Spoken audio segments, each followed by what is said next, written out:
Ito yung actual grading sheet na ginagamit namin. So I modified some components kasi we are prohibited to use yung actual sheet talagang ginagamit namin in computing your grades. So this is a modified version ng Excel sheet na ginagamit namin in the computation of your grade. Okay, so as you can see, we have here the column for learner's name. Then meron tayong components. Let's say yung grading natin, gamitin na lang natin na example. So written works 35%, performance task 35%, quarterly assessment or major examination is 30%. So that will make it 100% for your grade. So dito mamaya mag-a-appear yung mga grades nyo. Okay, so naka-divide na yung written works into two categories. We have assignments and activities. So we'll get 10% of your grade. Then quizzes is 25%. So once we add these two components, assignment and quizzes, that will be the written works. So that will be equivalent to 35%. So itong WW, ang ibig sabihin ay written works, equivalent to 35%. Then for the performance task, this will be another 35% divided into two components. Characters 10%, while yung projects, group work, performance task recitation is another 25%. So this will make it 35% for the performance task. And for the quarterly assessment, we have the midterm examination. So gagamitin na lang natin yung result ng midterm.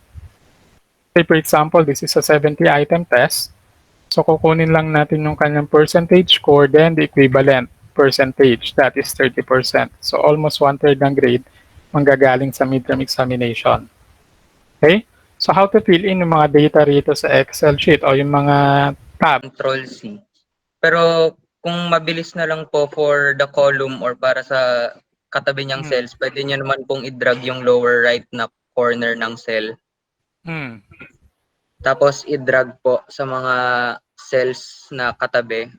Okay, or so na malapit. sabi mo kanina, we can use yung mga shortcut functions sa Word na ginagamit Opo. natin like Control C and Control V. Opo. So kung i-control C ko to at gusto ko siya i-paste to a certain cell dito, so magko-control V lang ako.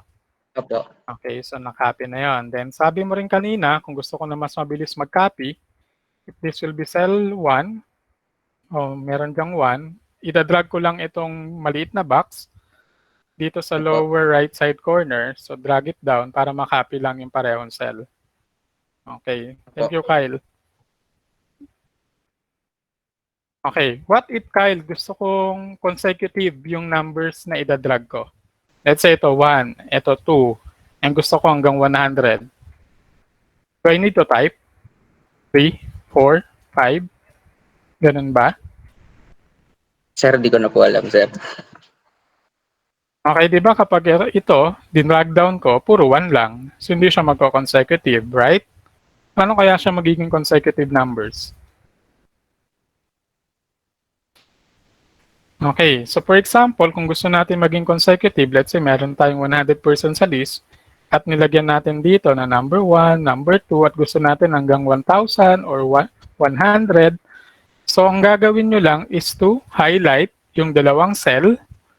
So para magiging isang cell na lang sila, tapos may maliit na box ulit dito sa lower right side corner. Pag dinrag mo yan, ibig sabihin, consecutive na yung magiging arranging yan o yung number na mapoproduce mo. Pag dinrag down mo yan, so ganyan magiging effect. Okay? Pag isang cell lang ang kinuha mo at dinrag down mo, it will simply copy that single cell. Pero kung yung cell na yon ay consecutive numbers ang nakalagay, at gusto natin consecutive yung i-drag natin, so i-highlight mo lang yung dalawang cell, then drag down para maging consecutive yung numbering. Okay. So kung ito si student 1, at meron ako rito mga succeeding students, say for example, student 2, student 3, student 4, paano ko siya gagawin? So kailangan ko i-copy yung student 1. Tapos gagawin ko itong student 2. Okay, so para maging student siya hanggang 42, so meron na ako dito yung student 1, student 2, i-highlight ko lang to. Okay, then shift lang, i-drag ko lang pababa hanggang doon kay number 42. So yan, kompleto na yung mga names ng estudyante ko consecutively from student 1 hanggang student 42. Okay? So paano napansin nyo ba rito na yung case ng letter pa iba-iba, may lowercase, may uppercase? Paano kapag pinagawa sa akin, say for example, nasa office ako, inutusan ako ng boss ko, gawin mo nga proper name yan ng mga student na yan, o gawin mo nga mga proper names yung naka-label dyan sa mga cell na yan. So meron tayong tinatawag na function na proper name. So pagdating kay Excel, ang gagawin nyo lang formula is key-in nyo lang yung equals, then yung word na proper, then open parenthesis, then choose lang yung cell na gusto mong gawing proper name. So let's say itong cell na to na B13. Then i-close mo lang. Then press enter. So yung cell sa B13 magiging proper name na. So makakapitalize yung S tapos small case letter na yung iba. So yan yung B13. So ito yung formula natin. So equals proper at yung anong cell ginawa mong proper name. Okay? So kapag ka naman gusto mong lowercase lahat, so key-in mo lang yung equals, then lower, then yung cell number na gusto mong gawing lowercase letter. So B13 pa rin, then close, then enter. Napansin nyo, small case letter na lang, lowercase letter na lang yung student 1. So, obviously, or logically, kung gusto mo namang gawin siyang uppercase letter lahat, so ang formula lang is equals, then yung word na upper, then open parenthesis, then piliin mo lang yung cell number, then close parenthesis, then enter. So, magiging uppercase letter lahat nung nandun sa cell na yon. Okay? Let's say, for example, gusto natin gawin lahat to na uppercase letter. So, ang gagawin lang natin from here, ida-drag down lang natin hanggang makasell tayo na 42. Okay, so yan ay 25 pa lang. Yan ay 36. So, yan, 42 na. Okay, from cell 1 hanggang cell 42, naka-uppercase letter na lahat yan. Then, for example, gusto natin palitan yung names dito dahil hindi nga siya naka-arrange o hindi siya naka-proper, hindi siya naka-upper. At gusto natin i-copy to. So, i-control silang natin tong mga cell na to. Okay. Sobra pala, umulit. 1 to 42 lang. So, ito lang. Okay, we simply press Ctrl-C para makopy yan from student 1 to student 42. Then, ipipaste mo rito. So, what happened? Bakit kaya ganon? Bakit nagkaroon ng hashtag reference? Kinapi-paste lang naman natin at nawala na lahat. So, ano kaya mali rin sa ginawa ko? So, remember, kung i-ship ko na lang, babak ko lang, dahil ito ay naka-reference dito sa B13 at pinis mo siya rito, so yung reference mo nawala. So, ibig sabihin, magre-error siya. So, nawala yung reference mo rito na B13. Nawala yung pinagkuwanan. So, lahat apektado na. So, kung gusto mo siyang i-paste na hindi magkakaroon na error o yung reference na error, so, ikakopy mo lang yan ulit. So, copy. Ang pag-paste, may option naman tayo rito sa pag-paste. So, pagka right-click mo, ito yung mga paste option natin. Okay, Control-P lang kung paste mo lang o kung yung values ay kasama. So, kailangan natin ito yung may 1, 2, 3. Pag pinaste mo siya dyan, wala nang problema. So, naka-type in na yung mga student 1, student 2, student 3 kasi exact values kinuha niya.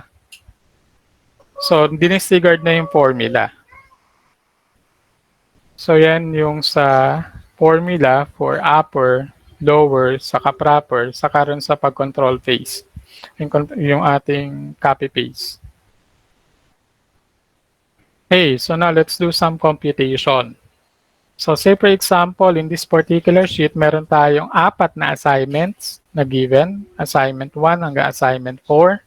So ito yung mga perfect score ng assignment at ito yung mga raw score ng estudyante. So how are you going to get the total score? May idea na ba kayo how to use this function para makuha ko yung sum o yung total ng apat na cell na to? So one way, pwede mong equals, then click mo kada cell, then put a plus. Cell 1, o yung D11, C11, so plus E11 plus F11, then enter. So you have there the total. Okay, we simply add yung mga cell number na gusto mong i-add. Another way, para makuha mo yung sum, pwede rin naman tayong gumamit na equals, then put the word sum, then open parenthesis, then we have here number 1 to number 2. Ibig sabihin nito yung cell range ang gusto mong kuning total o na sum. So magsisimula ka rito, then press shift hanggang dun sa cell na gusto mong i-sum up hanggang kay F13. O pwede mo rin na ma-type C13, then colon F13. Then close, then press enter. So you have there the sum. So dalawang magkaibang method yan para sa pagkuha ng total. Okay?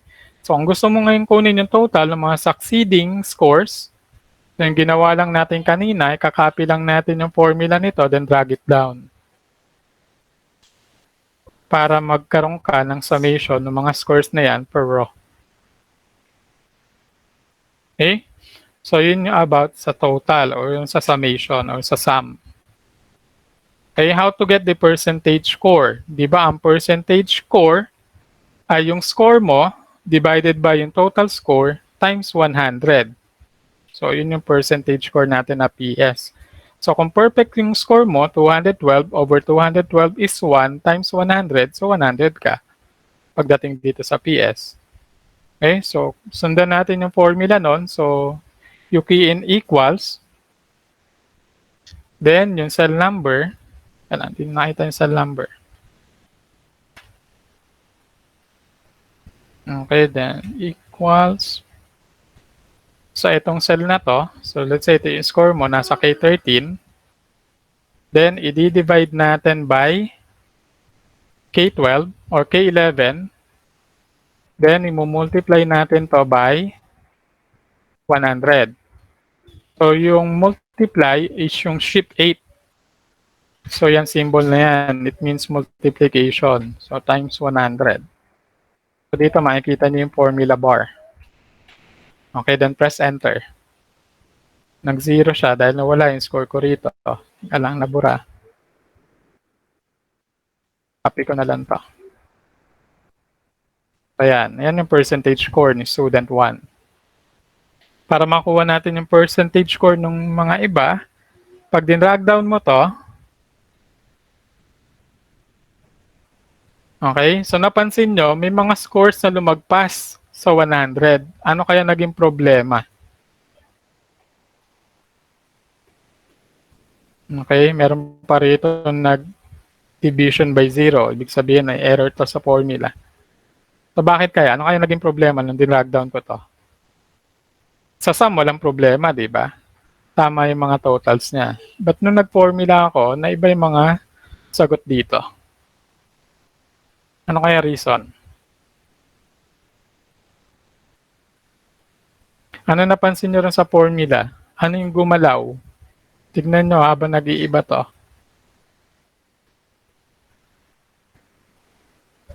Ano napansin nyo ritong mali?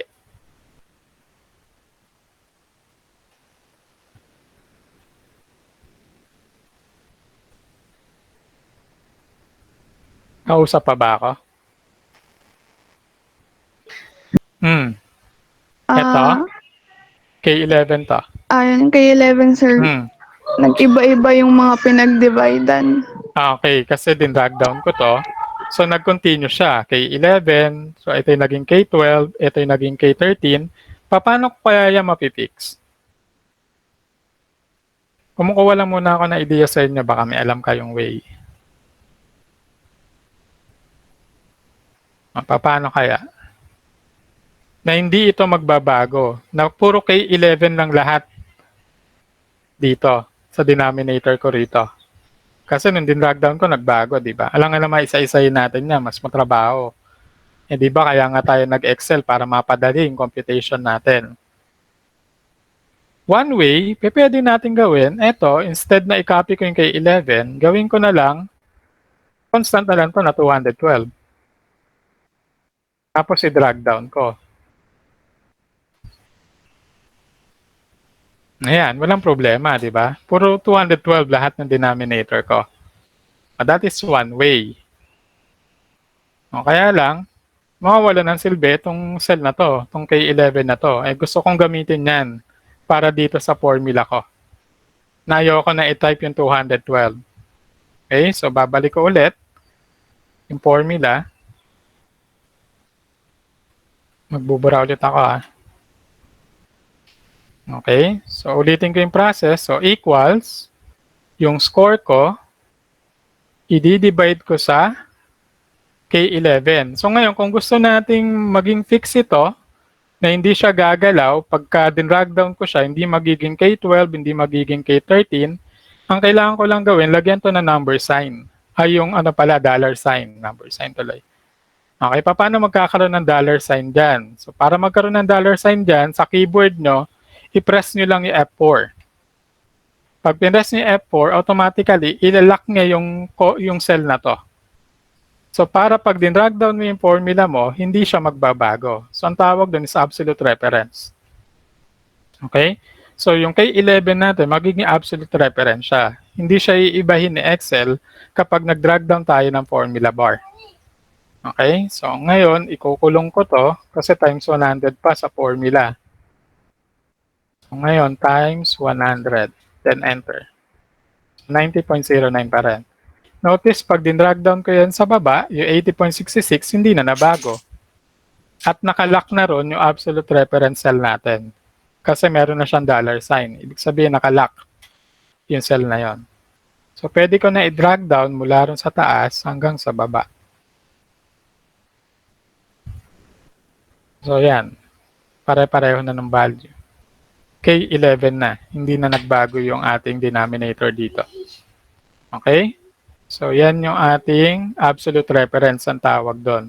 Again, para mapalabas niyo yung mga dollar sign na yan, simply press yung cell, let's say itong K11, tapos F4 para mag-lock siya ron. Okay, so mamaya gawin na lang ulit natin. Next, dahil itong assignment ay 10%, so ano mangyayari dun sa percentage score? Kukunin ko yung 10% ng percentage score mo rito. So it means, magpo-formula bar ulit ako rito na equals, then yung score mo, times, etong cell na to. So i-click mo yung cell na yan, that is M11, at gusto ko siyang malak para hindi siya gumalaw. So simply press F4 para mag-lock siya ron. Na lahat ng grade mo rito, ita times niya by 10%. Then enter. So yan yung 10% ng 90.09. Okay? Nakalock siya dyan, so pwede ko na i-drag down. Para yan yung 10% ng grade nyo. Say for example, yan yung grading nyo. Okay? So that will be all for the assignment. So kung anong ginawa natin dito, gagawin lang natin sa quizzes. So again, ulitin natin yung process dito. We get the total. So equals sum, open parenthesis, then yung cell number, yung cell range. Okay, then close. So yan ay 60 points. So 24 plus 26 ay 50 plus 10, 60. So para naman makopy natin siya rito, pwede na rin naman natin i-control ito. Then i-paste ko siya rito, control victory. So 49 yan, then i-drag down ko na yung scores. Hanggang dun sa last student. Okay? Then to get the percentage score, so again, we use the formula equals yung score, i-divide ko ron sa total, then ilalock ko yung total na yon, press F4, then i-close parenthesis ko yan dahil times 100. So this becomes now times 100, then enter. Ito yung percentage score kung ang result mo ay 49/60. You got 81.6%. Then drag down para sa remaining students. Okay, then kunin ko yung 25% kasi ang quizzes ay 25% daw ang weight. So yung iyong percentage score, so we press again equals, yung percentage score mo rito times 25%. So B11, but don't forget to lock yung cell na B11 na yan. Then enter. Okay, then drag ulit pababa para makompleto mo yung grades nila sa quizzes. So yan yung grades sa quizzes. Okay, so dito written works daw, di ba lahat yan ay 35%. So kailangan kong i-add itong 10% at 25% para dito sa written works equivalent ko. So summation lang, kumbaga total lang, mag-add ka lang ng dalawang cell. So we press equal itong cell na to, M13 plus itong cell na to. So that is 10 plus 25%, 35%. Then enter. So ito yung 35% ng grade ng bata ngayon. So ida-drag down na lang. So yan yung magiging grade niya. Okay, so done na sa computation na assignments and quizzes. Next, for the character. So yung grade ng character is 10%. So meron na rito ang percentage score. So kumbaga, nagpare-pareho na lang ng score si teacher. Lahat ay 85. So automatically, kukunin ko na lang yung 10% ng 85 kasi ito yung percentage score na.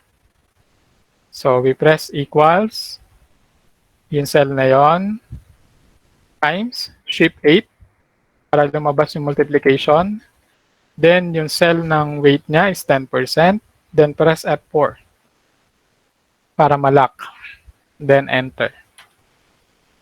So that becomes now 8.5. Then drag down. Okay. So next, same process na lang dito sa performance task. So ang total score, hindi na, nakalagay na yung total score. Meron na akong summation. So kokopyahin ko na lang ito. Meron na akong nagawang isa. So paste. Then drag. Sobra. Okay, next, percentage score. Formula ulit tayo. So equals. Yung score natin, di-divide natin sa total. Then F4. Then ko-close natin. 10 times 100. Enter. So yun yung kanyang percentage score. Then drag down. Okay, then equivalent. So yung weighted score naman, so equals percentage score times yung weighted score na 25%, then lock that cell, F4, then enter. So ito ngayon yung kanyang 25%. Okay, notice ito nagbago na kasi naka-formula na siya. Naka-add na yung Y13 ko, saka yung AI dito. Okay, kaya nag-equals na. Nakasum na siya. Okay, lastly, yung quarterly assessment na lang. So, yung iyong score, dito na wala yung mga score. O, copy na lang ako rito. Let's say, ito yung midterm score. Palitan natin to ng 100. Okay, para magkaroon ng grade to.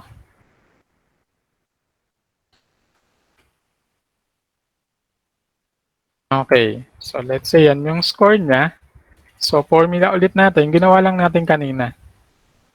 So, ganyan. Lagyan nyo ng parenthesis para sigurado. Yun na yun i-operate na. Then, drag down lang. Then, yung kanyang percentage score. So, yung 90 times 30%. So, ito siya. Okay? So, for the final grade. So, let's say now, tapos na tayo sa computation ng lahat ng components. So, i-add na natin yung tatlong components na yon: written works, performance task, quarterly assessment. Lahat na naka-green na column ay kailangan ko i-add. So, I put equals. So, itong cell na to, plus, itong cell na to, plus, ano to, AM13. Hindi ko na ma-press. So, pwede mo na ma-type. AM13. Ayan. So, yan yung magiging grade niya.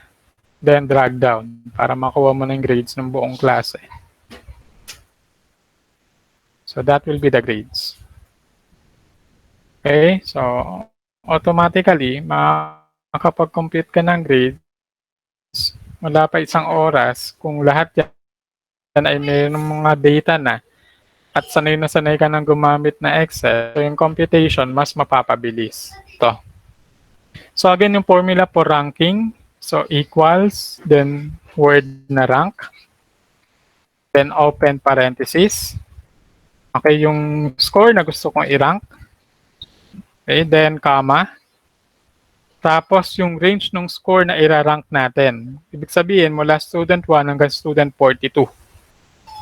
So, kikiin ko yung AN13, then colon. So, yung last cell si student 42, kasama siyang ira-rank. Then, comma. Then, we have two options dito. It's either descending ba yung gusto kong ranking or ascending. So, ang gusto natin mangyari, the one with the highest grade, siya yung rank 1. So, ang pipiliin natin dito, ang value na ilalagay natin is 0. So, descending tayo. Okay, from highest score to lowest score. Ibig sabihin nun. So, 0 tayo, then close. So, ito yung rank ni student na to, ni student 1. Siya yung magiging rank 28. So, ngayon, sabi ko kanina, pagka ito'y din-drag down ko, kanina na-disconnect ako, so, mapapansin nyo, sa ranking, tama ba yung naging ranking niya? Parehong rank 2, yung merong grade na 90 saka 87. Tama ba yung ranking na nangyari? May mga umuulit na rank. Possible naman may umuulit na rank pero bibihira naman yung mangyari. Saka dapat yan, at least consecutive yung ranking na makikita mo. From 1 to 42. Lahat yan dapat may rank. So ano napansin yung mali sa formula ang ginamit ko? Pansinin nyo to. Ano ang kailangan ko i-adjust dito sa ranking formula ko? Remember, ang nirarank kong bata mula student 1 hanggang student 42. Mula rito sa AN13 hanggang dun sa pinakadulo, hanggang kay AN54 na grade. So ano adjustment ang kailangan kong gawin sa ranking formula rito? Same student ba yung nirank nito pagdating dito sa formula ko? How about dito? Same student pa rin ba yung nirarank niya? How about dito? Pansin niyo, di ba gumagalaw? Tama? So, meron ba akong kailangan gawin para maging tama yung ranking na yung order na gagawin ko rito? Kasi ang student natin mula AN13 hanggang AN54. Mula kay student 1 hanggang kay student 42. So, anong kulang? Yung kulang lang sa formula na kailangan nandiyan. Sir, yung dollar sign po. Okay, yung dollar sign. So, good. Kailangan ko magkaroon ng dollar sign. So, pwede natin gawin is i-retype ko lang yung formula. O, ito muna unang method. May dollar sign na ako dito kanina, di ba? Ito. Pwede ko i-copy yan. Pwede rin naman ganito. Control-C ko yan. Tapos, ipipaste ko siya dito. Kumbaga, i-lock mo to. Ito, yung AN, ilalock ko. Tapos, ito, saka ito. And enter. So, yun yung manual. Kung gusto mo i-copy lang yung dollar sign at gusto mo i-lock yung cell na yan, na ayaw mo nang gamitin yung F4, pwede rin naman yan. Then, saka mo i-drag down.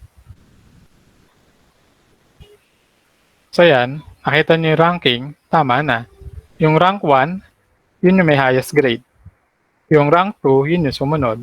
So, yan, 94.05. Okay? So, yun lang yung kulang. Yung rank 42, ito yung lowest. So, the lowest grade is 73.04. At sa formula mo, hindi na gumalaw yung student na nirank mo. Mula kay student 1 hanggang kay student 42. So yun na yung mali kanina sa formula. Kaya yung ranking, mali yung order na binigay. Okay? So yun, kinapi ko lang, nilang ko lang. Pero kung gusto natin gamitin yung F4, gagawin ko lang, ulit, papakita ko lang yung method. So ikikiin natin yung AN13, then press F4. So automatically, magkakaroon ng $sign, then colon, then yung last student, AN54. Ay, ba't nawala yung $sign? Yan, and then F4 ulit. Okay, then comma, 0. Then Sir, close. pwede Yes po ba po. pa-zoom in po dun sa formula? Hindi po kasi Yung formula. makita. Teka lang.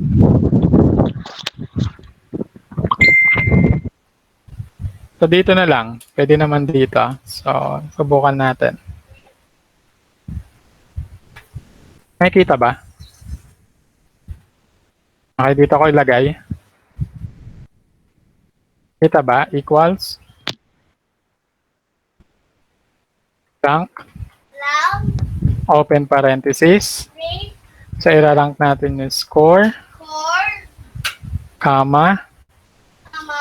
Then, AN ulit. Press F4. Then, colon. Then, yung last student natin dito. Tapos, F4 ulit. So, nagbago na yung formula bar natin. Nag-lock na. Eto, nag-lock na siya dito. Then, comma. Then, descending. So, 0 or 1. So, that will become 0. Then, close parenthesis. So, yun yung formula na. Okay? Then, enter. So, pareho na yan, 2810.